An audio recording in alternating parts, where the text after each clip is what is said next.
અમેરિકામાં વર્ષોથી રહેતા ભારતીયોને ગ્રીન કાર્ડની રાહ હવે પૂરી થવા જઈ રહી છે. અમેરિકન સરકારે તેની ઇમિગ્રેશન પોલિસી અંતર્ગત એક નિર્ણય લીધો છે, જેનાથી ત્યાં રહેતા ભારતીયોને મોટી રાહત મળશે. હવે એ તો જાણીતું જ છે, નવેમ્બરમાં અમેરિકામાં રાષ્ટ્રપતિની ચૂંટણી યોજાવાની છે અને આ ચૂંટણીમાં ઇમિગ્રેશન પણ મોટો મુદ્દો હશે.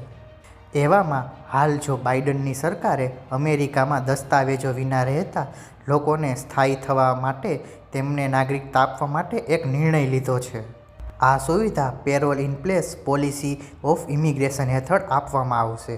જો આ યોજના અમલમાં આવશે તો અમેરિકામાં રહેતા ભારતીયોને મોટી રાહત મળશે.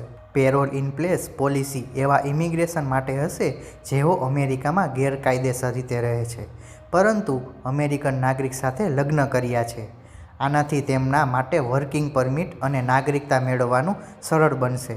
અહેવાલો અનુસાર પેરોલ ઇન પ્લેસ નામના કાર્યક્રમથી લગભગ 5 લાખ ઇમિગ્રેશનનો ફાયદો થશે, જેઓ ગેરકાયદેસર રીતે અમેરિકામાં રહે છે.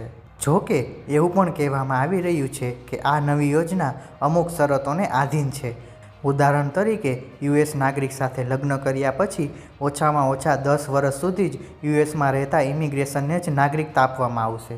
આ સિવાય આવા ઇમિગ્રેન્ટ બાળકો પણ ગ્રીન કાર્ડ અથવા નાગરિકતા મેળવી શકે છે, જેમના માતા અથવા પિતાએ અમેરિકન નાગરિક સાથે લગ્ન કર્યા છે. એકવાર અરજી મંજૂર થયા પછી ઇમિગ્રન્ટ પાસે ગ્રીન કાર્ડ માટે અરજી કરવા માટે 3 વર્ષનો સમય હશે.